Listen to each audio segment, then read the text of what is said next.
आज हम स्टार्ट करने वाले हैं विद्युत धारा के चुंबकीय प्रभाव। विद्युत धारा के चुंबकीय प्रभाव, मैंने आपको वेरी फर्स्ट डे ये चीज बताई थी, अगर तुम्हारा आवेश स्थिर है तो क्या बनाता है वो विद्युत क्षेत्र बनाता है, ठीक है। और क्या कहते हैं, तुम्हारा आवेश अगर किसी समान वेलोसिटी से चल रहा है तो क्या बनाता है चुंबकीय क्षेत्र। अगर तुम्हारा आवेश त्वरण से चल रहा है तो क्या बनाता है वो विद्युत क्षेत्र तथा चुंबकीय क्षेत्र, दोनों चीजें बनाता है ना, दोनों चीज बनाता है। तो उस वजह से क्या बनता है चुंबक, विद्युत चुंबकीय तरंगें बनती है। क्या ये चीजें समझ में आई है सभी के, ठीक है। तो अब सुनो, चुंबकीय क्षेत्र, चुंबकीय क्षेत्र कब बनता है तुम्हारा, क्या अभी तक हम चैप्टर की क्या एनालिसिस कर रहे थे, क्या अभी तक तुम्हारा चार्ज था पहले और दूसरे चैप्टर में रेस्ट पे, है ना। इलेक्ट्रिक फील्ड बनी थी, पोटेंशियल बनी थी, बराबर KQ upon R square, V बराबर KQ अपॉन R बना था, दोनों के बीच में कुछ एनर्जी आई थी, ठीक है। धारा विद्युत वाले चैप्टर में हमने क्या करा, धारा विद्युत वाले चैप्टर में हमने आवेश को मूव करा, है ना। आवेश एक जगह से पूरे सर्किट में घूम के वहीं पे आ गया था। बैटरी क्या करती है, आवेश को ऊर्जा देती है कि चार्ज आवेश देती है, बैटरी ऊर्जा देती है आवेश देती है, ऊर्जा देती है किसको, आवेश को।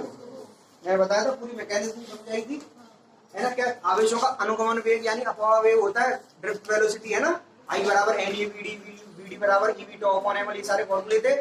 ये सारे फॉर्मूले किसके लिए थे, गतिमान आवेश के लिए। गतिमान आवेश क्या करता था, तुम्हारा करंट बनाता था। अब सुनो, उसी की एनालिसिस करेंगे हम, गतिमान आवेश, ठीक है। गतिमान आवेश का मतलब क्या होता है, तुम्हारा करंट, ठीक है। सबसे पहली हेडिंग इसमें होती है तुम्हारी गतिमान आवेश।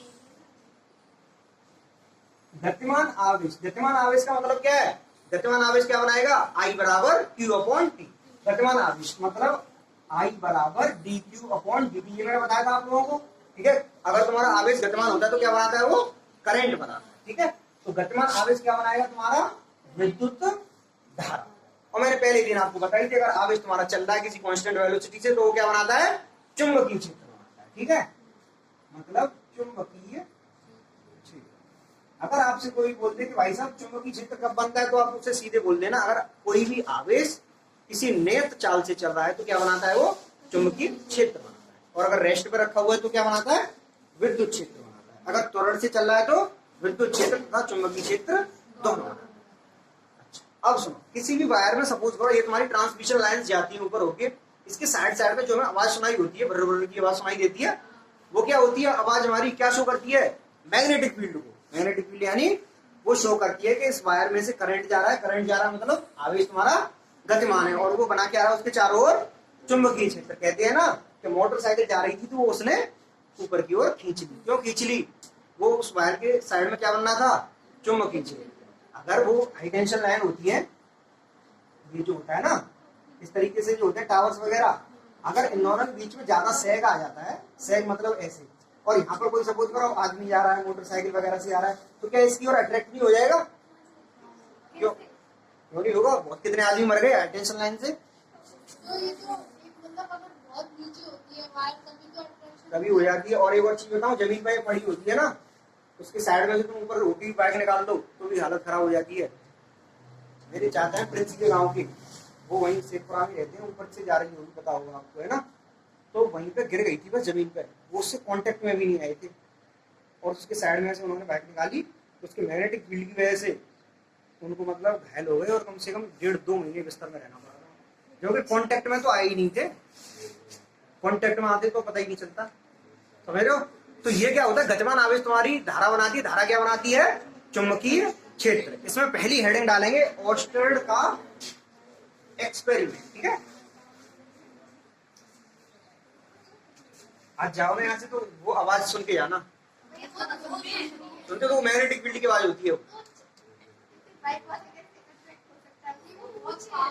अगर बहुत पास हो वो तो अच्छा, ये बताओ उसमें कौन से कंडक्टर यूज किए जाते हैं तुम्हारे, कॉपर यूज किया जाता है, एल्युमिनियम यूज किया जाता है। उसमें जो हाई टेंशन लाइन तुम्हारी आती है, एल्युमिनियम और स्टील का मिक्सचर यूज किया जाता है उसमें, है ना। एल्युमिनियम और स्टील का मिश्रण यूज किया जाता है, जिससे कि उसमें ज्यादा सेग ना आए। अभी सपोज करो टूट गई कहीं से बीच में, तो जमीन पर तो पूरा अपना फील्ड क्रिएट कर देगी ना, तो उस वजह से हो जाता है। जनरली वो झूलते नहीं है।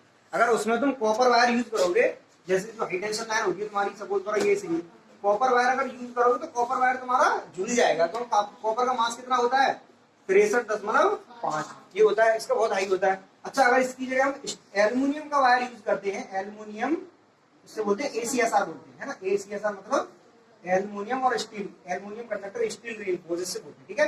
एल्युमिनियम और स्टील का कंडक्टर अगर हम यूज करते हैं, इसकी कंडक्टिविटी बेशक लो होती है, ऊपर अच्छा कंडक्टर होता है इलेक्ट्रिसिटी का, आपको पता है। इसकी सिग्मा, सिग्मा जानते हो, कंडक्टिविटी, चालकता, चालकता कॉपर की होती है बेशक ज्यादा, इसकी ACSR की चालकता होती है कम। तो ये बताओ कि भाई इसको क्यों यूज करते हैं?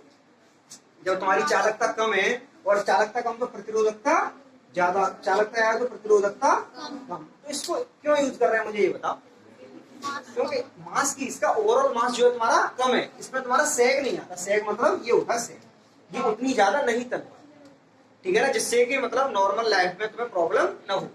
करंट को देर से पहुंचाना मंजूर है, लेकिन कोई भी उससे मरना नहीं चाहिए, है ना। तो इस वजह से हम एल्युमिनियम और स्टील के मिक्सर के कंडक्टर को, इसमें ये जो ऊपर जाती है ना 66,000, 132,000, इतनी बड़ी बड़ी आती है, तो इसलिए हम इन चीजों को यूज करते हैं, एल्युमिनियम और स्टील के मिक्सर, ठीक है। कॉपर को यूज करते हैं, अगर तुम्हारे पास ज्यादा पैसा है तो सिल्वर यानी AG, सिल्वर को यूज कर लो। सिल्वर में हालत खराब हो जाएगी, इतने मीटर तार तुम्हारा 100-150 रुपए का पड़ेगा, फिर तो हो गया काम, है ना।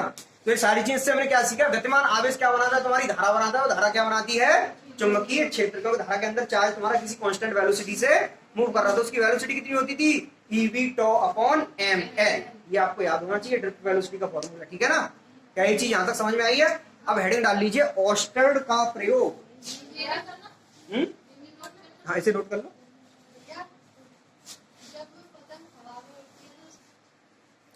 चुंबकीय क्षेत्र की अवधारणा, या फिर चुंबकीय क्षेत्र की अवधारणा, कॉन्सेप्ट ऑफ मैग्नेटिक फील्ड। देखो इसमें किसी चुंबक के चारों ओर का वह क्षेत्र, किसी चुंबक के चारों ओर का वह क्षेत्र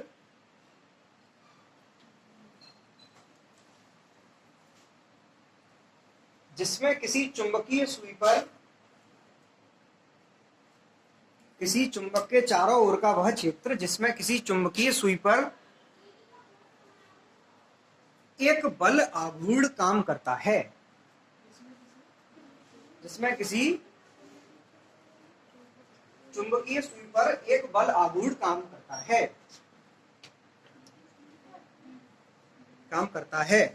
जिसके कारण वह सुई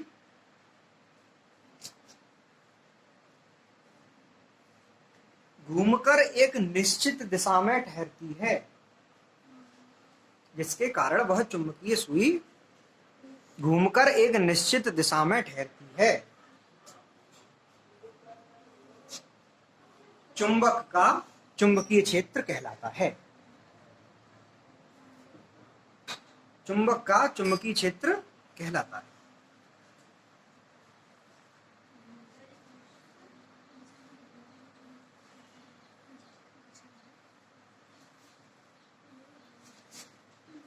चुंबकीय क्षेत्र की टेस्टिंग के लिए, चुंबकीय क्षेत्र की टेस्टिंग के लिए, या फिर टेस्टिंग से क्या बोलते हैं, जांच। चुंबकीय क्षेत्र की टेस्टिंग के लिए कंपास का उपयोग किया जाता है, कंपास का उपयोग किया जाता है। वो प्रकार नहीं है, ये होता है ऐसे करके, इसमें एक नॉर्थ पोल होता है तुम्हारा, एक साउथ पोल होता है, ठीक है ना, ये ऐसा होता है दिखने में। अब सुनो, अगली हेडिंग डाल लो।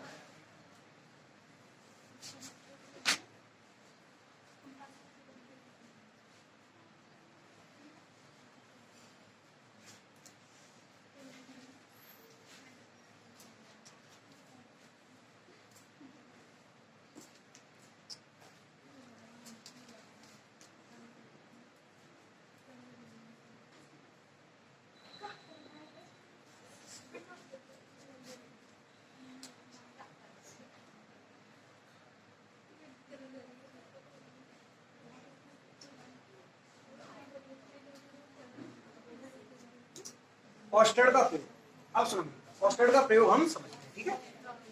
ऑस्टर्ड,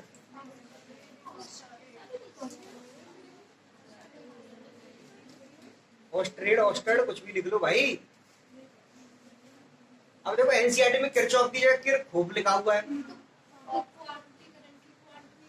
क्वांटम करंट लिख रहा है क्वांटाइजेशन की जगह, तो उससे तुम्हें क्या करना है, तुम्हें ये बताना ऑस्टेड साहब थे, उन्होंने कुछ एक्सपेरिमेंट किया था, उन्होंने कुछ बताया, ठीक है ना। अब सुनो वीडियो, तो ऑस्टेड का एक्सपेरिमेंट हम पहले आपको समझा देते हैं, फिर आपको क्या करना है वो समझना, ठीक है। अब सुनो, ये सपोज करो तुम्हारा कोई इलेक्ट्रिक सर्किट, इसमें रेजिस्टेंस लगा लेते हैं, अच्छा लगेगा, ठीक है। 20 वोल्ट की तुम्हारी बैटरी। अच्छा, इसमें करंट कैसे फ्लो होता है, पॉजिटिव से नेगेटिव करंट फ्लो होता है, इलेक्ट्रॉन कहां से कहां जाते हैं, नेगेटिव से पॉजिटिव। अब सुनना मेरी बात, प्लस माइनस, क्या इसमें करंट कुछ इस तरीके से फ्लो होगा, है ना। तो ऑस्टेड साहब ने क्या किया, वो अपने कंपास को इसके पास में लेके आए, वो अपने कंपास को इसके पास में लेके आए, तो उन्होंने देखा कि जो उनकी नॉर्थ की सुई थी वो करंट की दिशा में होगी, साउथ की सुई थी वो पीछे की ओर होगी। तो उन्हें पता चला कि भाई कहीं ना कहीं यहाँ पर मैग्नेटिक फील्ड मौजूद है ना। उन्हें पता चला कि भाई यहाँ पर कहीं ना कहीं मैग्नेटिक फील्ड मौजूद है। अब उन्होंने क्या किया, दूसरा एक्सपेरिमेंट किया। अब वो यहाँ पे लेके, अब तो करंट कैसे जाएगा ऐसे करके, तो अब मुझे बताओ उनके कंपास की सुई कैसे शो करेगी, जिधर की ओर करंट जा रहा था उधर की ओर क्या शो करेगी उनके कंपास की सुई, नॉर्थ, और नीचे की ओर इस तरीके से हम समझ सकते हैं।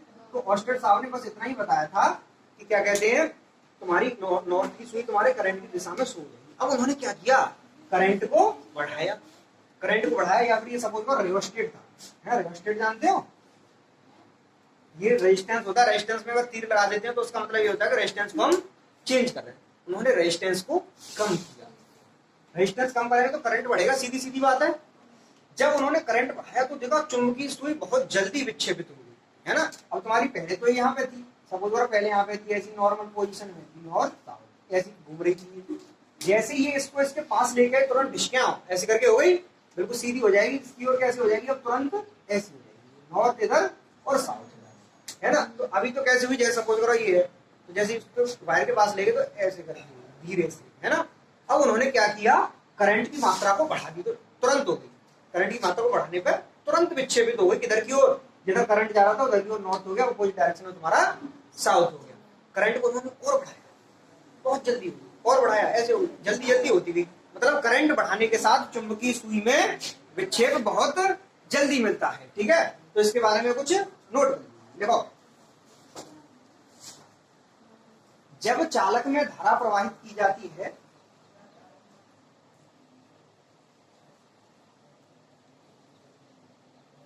जब चालक में धारा प्रवाहित की जाती है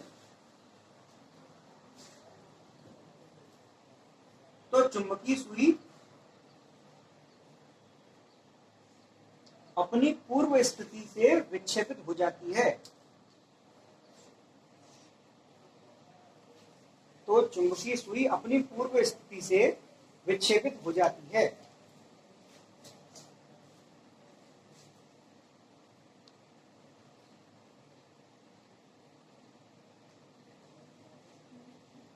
चालक में प्रवाहित विद्युत धारा का मान बढ़ाने पर,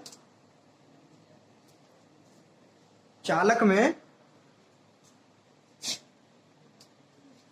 में प्रवाहित विद्युत धारा का मान बढ़ाने पर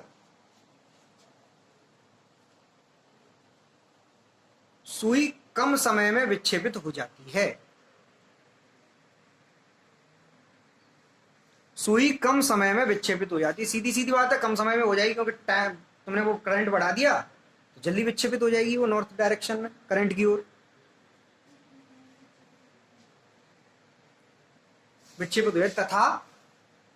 तथा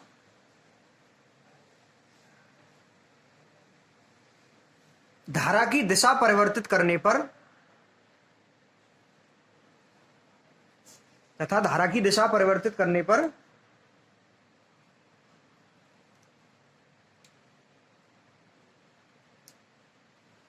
चुंबकीय सुई की दिशा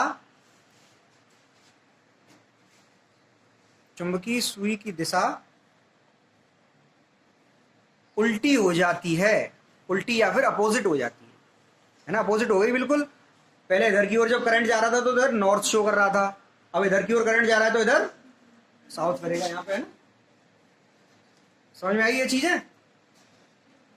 सुनो दोबारा से एक और बार एक्सप्लेन कर देते हैं। सपोज करो तुम्हारा कोई मैग्नेटिक फील्ड का करंट बन रहा था, अब ये करंट जा रहा था इसमें, तो इसके चारों ओर क्या बनेगा, तुम्हारा चुंबकीय क्षेत्र बनेगा, क्योंकि आवेश तुम्हारा गतिमान था, आवेश किसी वेलोसिटी से चल रहा था, ठीक है। अब सुनो, मैंने क्या किया, करंट तुम्हारा ऐसे करके जा रहा था इस डायरेक्शन में, ठीक है, तो नॉर्थ वाली सुई जो होगी करंट की डायरेक्शन में ही अपने आप को अलाइन कर देगी। अब क्या किया, करंट हमने उल्टा फ्लो करा दिया। अभी तो इधर की ओर नॉर्थ शो कर रहा था, इसमें क्या होगा, इधर की ओर साउथ करेगा, इधर की ओर नॉर्थ करेगा, ठीक है। अच्छा एक और चीज बताओ, अगर मैं करंट की धारा बढ़ा रहा हूँ, रेजिस्टेंस को कम कर रहा हूँ, तो करंट की मान बढ़ेगा। तो करंट का मान जितना ज्यादा बढ़ेगा, चुंबकीय सुई उतने ही कम समय में विक्षेपित हो जाएगी। क्या ये सारी चीजें समझ आ रही है? ठीक है, तो क्या मैग्नेटिक फील्ड की फील्ड आ गई थोड़ी थोड़ी। जब तुम्हारा आवेश चल रहा होता है तो क्या बनाता है, तुम्हारा चुंबकीय क्षेत्र बनाता है। आवेश चल रहा है इसका मतलब क्या है, करंट फ्लो हो रहा है ना। करंट फ्लो होता है तो क्या बनाता है, तुम्हारा चुंबकीय क्षेत्र। क्या ये चीजें समझ में आई है? इस चित्र को नोट कर लो।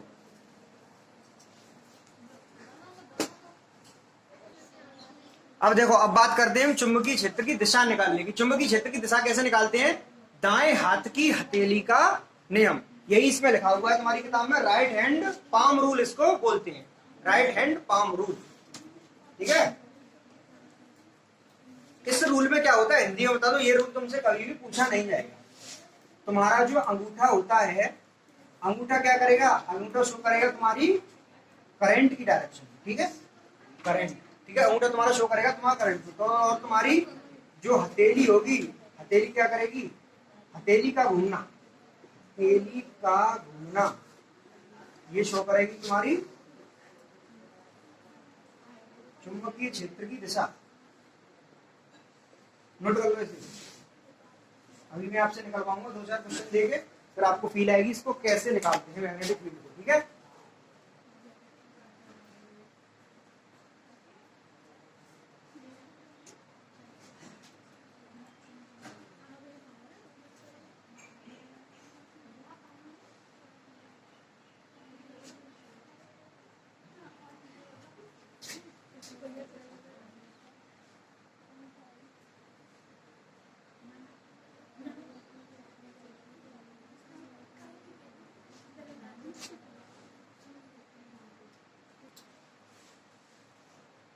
सपोज करो इस वायर में मेरा करंट फ्लो कर रहा है ऊपर की ओर, ठीक है, ऊपर की ओर करंट जा रहा है। मैंने क्या बताया, दाएं हाथ की हथेली का नियम क्या देता था तुम्हें, चुंबकीय क्षेत्र की दिशा बताता था, ठीक है। अंगूठा क्या देगा तुम्हारा, करंट, और हथेली का घूमना क्या देगा तुम्हें, चुंबकीय क्षेत्र की दिशा को बताएगा, ठीक है।